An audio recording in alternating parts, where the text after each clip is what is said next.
साथियों, आज जो हम चीरसी गांव में आए हैं तो हमारे साथ में स्टूडियो कैमरामैन रिंकू गौतम जी आपको दिखा रहे हैं जो शूटिंग कर रहे हैं। उनके लिए भी एक धन्यवाद। जय भीम, नमो बुद्धाय। आदरणीय केर सिंह प्रधान जी वो भी आए, भगवान बुद्ध और बाबा साहब के चित्र पर पुष्प अर्पित करेंगे। राष्ट्रीय महासचिव हैं समता सैनिक दल के हमारे बीच में रामवीर सिंह गौतम जी, वो भी भगवान बुद्ध और बाबा साहब के चित्र पर पुष्प अर्पित करेंगे। थोड़े थोड़े फूल लें। आदरणीय घनश्याम प्रधान जी वो भी आए। परम आदरणीय साथी हमारे डॉक्टर नंद किशोर जी, प्रदेश के महासचिव उपाध्यक्ष हैं प्रदेश के, वो भी बाबा साहब भगवान बुद्ध के चित्र पर पुष्प अर्पित करेंगे। परम आदरणीय बलबीर सिंह बिल्ला जी वो भी आए, भगवान बुद्ध और बाबा साहब के चित्र पर पुष्प अर्पित करें। मैं निवेदन करना चाहूँगा दिनेश कुमार जी से, वो आए, उनसे मैं निवेदन करना चाहूँगा यहाँ मेरे पास आए। और क्योंकि अब मैं सबके नाम नहीं जानता हूँ, इसलिए आप जो उनको बुला करके पुष्प अर्पित कराएं यहाँ जो हमारी बहन माता है, तो भी आप बुलाते रहेंगे। कल सोमवार है, फिर मंगलवार है, फिर बुधवार है, गुरुवार, शुक्रवार, फिर शनिवार है। सप्ताह के 7 दिन यही लगातार हैं। जय हिंद।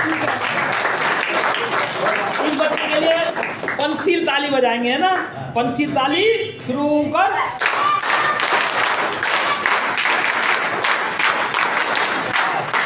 मैं निवेदन करना चाहूँगा, हमारी बहनें हैं बैठी हैं, हमारे बुजुर्ग बैठे हैं, यहाँ पे कुछ लोग आए बाहर के पढ़े लिखे, देखें कभी यहाँ ये आए हैं तो कम से कम उनकी बातों को सुने, उनसे कभी कभी बहुत अच्छी बातें सीखने को मिलती हैं। तो मैं एक उदाहरण देना चाहूँगा कि भगवान बुद्ध जैसे आपका चीरसी गाँव है, ऐसे एक गाँव में आए हुए थे, भगवान बुद्ध वहाँ आए हुए थे। तो उस गाँव में एक आलसी रहता था हम जैसा, जो आलसी ऐसा था कुछ ना कुछ बहाना बना देता था। वो कहते थे भगवान बुद्ध आए हैं, आप जाओ, बहुत अच्छी अच्छी बातें बताते हैं, उनके प्रवचन सुनो। वो कहता था अपनी घरवाली से, आज थोड़ा ठंड ज़्यादा है, मैं कल को ज़रूर जाऊँगा। जब अगला दिन आया तो उन्होंने फिर कहा कि आज जाइए, आज भी बहुत अच्छी अच्छी बातें बताएंगे, भगवान बुद्ध प्रवचन कर रहे हैं। बोले आज थोड़ी तबीयत ठीक सी नहीं है, मैं कल ज़रूर जाऊँगा। इसी तरह से वो बहाना बना देता था। उसको गुस्सा आ गया, उसकी घरवाली ने कहा कि आज आपको ज़रूर जाना पड़ेगा, अगर आप नहीं गए और मैं आपसे पूछूंगी भी आप क्या सुन के आए हो, वो जो वहाँ सुन के आओगे वो मुझे बताना पड़ेगा, और वरना तुम्हें कल सुबह को रोटी भी नहीं मिलेगी। उसने सोचा कि शर्त बहुत आज तो ऐसी लगा दी, मुझे तो अब जाना ही पड़ेगा। तो वो आलसी तो था ही, बोला अभी तो दिन बाकी पड़ा है, चला जाऊँगा। ऐसे ही करते करते शाम हो गई, और जब वो पहुंचा तो भगवान बुद्ध का प्रवचन खत्म हो गया था। उन्होंने एक बात कही, जैसे अब खत्म होगा हमारा प्रोग्राम, उन्होंने कही आना है तो आओ, बैठना है तो बैठो, और जाना है तो जाओ। इतनी बात केवल उसके दिमाग में आई, उसने सुनी। वो बोला कि मैं घर जाऊंगा, क्योंकि प्रोग्राम खत्म कर दिया, प्रवचन खत्म हुआ भगवान बुद्ध का।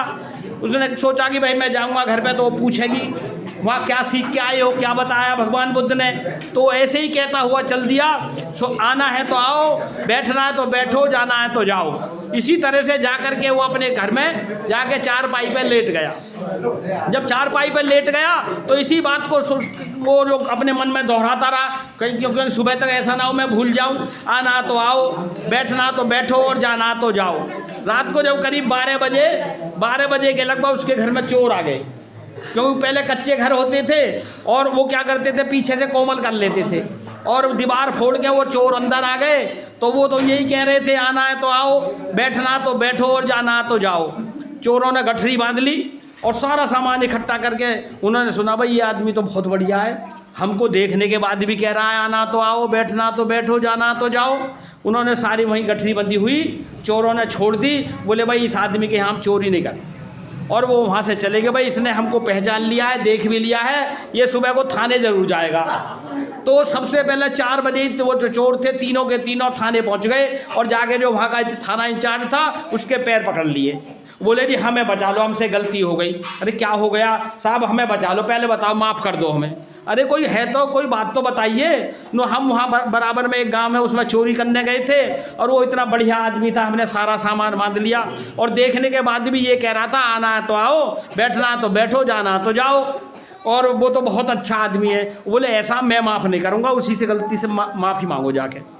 अब वो गांव पहुंच गए और गांव में जाकर के तीनों ने उस बुड्ढे के पैर पकड़ लिए, बाबा हमें माफ़ कर दो, हमसे बहुत बड़ी गलती हो गई। नु क्या हो गया? अरे बताओ तो सही। नहीं हमें पहले बताओ, माफ़ करोगे? नो हाँ चलो माफ़ कर दिए, बताओ क्या बात है। रात हम तुम्हारे यहाँ चोरी करने आए थे और देखो तुम्हारा सामान गठरी बंधा ऐसे रखा, हम नहीं ले गए और तुम तो बहुत बढ़िया आदमी हो, हमसे गलती हो गई। उसने देखा तो वास्तव में घर में गठरी बंधी रखी थी। बोले जाओ माफ़ भैया, जाओ तुम यहाँ से चले जाओ। जाओ कहने लगा जब मैं एक दिन गया हूँ और थोड़ी सी बात पल्ले पड़ी मेरे, तो आना तो आओ और जाना तो जाओ, बैठना तो बैठो, और इसने मेरा इतना फ़ायदा कर दिया। भैया जो रोज़ाना जाते तो उन्हें कितना फ़ायदा हुआ होगा। तो कहीं भी प्रवचन हो रहा, अच्छी अच्छी बातें कोई लोग बता रहे हो तो उन्हें सुनना चाहिए। अच्छी बात है तो अपने पास रख लो, और जो अच्छी ना लगे छोड़ जाओ वहीं। तो मैं इसी के बीच में निवेदन करना चाहूँगा। हमारे बीच में हमारे परम आदरणीय रामवीर सिंह गौतम जी हैं, समता सेना के राष्ट्रीय महासचिव भी हैं और आपके पड़ोसी भी हैं घोड़ी बछेड़ा से, वो भी अपनी कुछ बातें बताएंगे। आदरणीय रामवीर सिंह गौतम जी। सर्वप्रथम तथागत गौतम बुद्ध एवं भारतीय संविधान के निर्माता, नारी के मुक्तिदाता और भारत के भाग्य विधाता परम पूज्य बोधिसत्व बाबा साहब डॉक्टर भीमराव अंबेडकर जी के चरणों में कोटि कोटि नमन करता हूँ। उसके पश्चात यहाँ पर मेरी माताएं और बहनें और बुजुर्ग और प्यारे बच्चे और समता सैनिक दल की राष्ट्रीय टीम, सभी के लिए मेरा क्रांतिकारी जय भीम नमो बुद्धाय। आज साथियों, हम जो यहाँ पर आज जो प्रोग्राम हो रहा है, आज 26 जनवरी को जो हमारे देश का संविधान लागू हुआ था, जिसे बाबा साहब ने 2 वर्ष 11 महीने 18 दिन में बना करके तैयार किया था। आज के दिन 26 जनवरी 1950 को हमारे देश में संविधान लागू हुआ था और 1950 से ही संविधान जो देश में लागू हुआ उसी पे काम होना शुरू हुआ था, जिसमें बाबा साहब ने सभी को समान अधिकार दिए हैं। चाहे नारी हो, नारियों को भी बराबर का हक दिया है, जो कि कंधे से कंधा मिलाकर पुरुषों के साथ में काम करती हैं और चलती हैं, सभी को सम्मान दिया है। तो ज़्यादा न कहते हुए और भी वक्ता हैं, एक हमारा चैनल है छोटा सा BN लाइव 85, हम आपको इस पे भी दिखाएंगे आपको। इसी के साथ जय भीम नमो बुद्धाय। दिवस के शुभ अवसर पर खुशियाँ आज मनाएंगे। दिवस के शुभ अवसर पर खुशियाँ आज मनाएंगे। बाल मंडली के संग में हम आगे बढ़ते जाएंगे। बाल मंडली के संग में हम आगे बढ़ते जाएंगे। गणतंत्र दिवस के शुभ अवसर पर खुशियाँ आज मनाएंगे। गणतंत्र दिवस के शुभ अवसर पर खुशियाँ आज मनाएंगे। बाल मंडली के संग में हम आगे बढ़ते जाएंगे। बाल मंडली के संग में हम आगे बढ़ते जाएंगे। एक धर्म एक जाति है मानव, यही हमारा नारा है। एक धर्म एक जाति है मानव, यही हमारा नारा है। जो धरती पे जन्मा वो इस देश का प्यारा है। जो धरती पे जन्मा वो इस देश का प्यारा है। मिलकर हम सब एक रहे, आपस का बैर मिटाएंगे। मिलकर हम सब एक रहे, आपस का बैर मिटाएंगे। बाल मंडली के संग में हम आगे बढ़ते जाएंगे।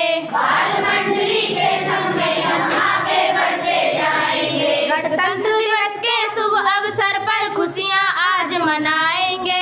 गणतंत्र दिवस के शुभ अवसर पर खुशियाँ आज मनाएंगे। बाल मंडली के संग में हम आगे बढ़ते जाएंगे। बाल मंडली के संग में हम आगे बढ़ते जाएंगे। 26 जनवरी जिंदाबाद जिंदाबाद जिंदाबाद। 26 जनवरी जिंदाबाद जिंदाबाद जिंदाबाद। 26 जनवरी जिंदाबाद जिंदाबाद।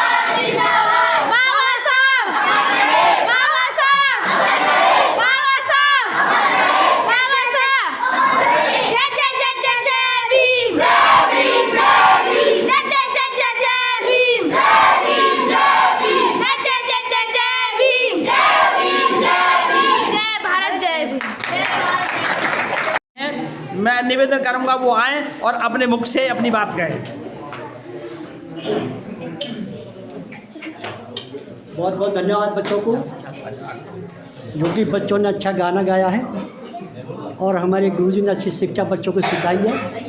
और मैं इसी खुशी में मैं अपने स्कूल के बच्चों के लिए मैं 1100 रुपये और मैं इसमें योगदान में देना चाहता हूँ। जो बच्चे हैं मैं पूरा कहाँ है? 45 शुरू कर।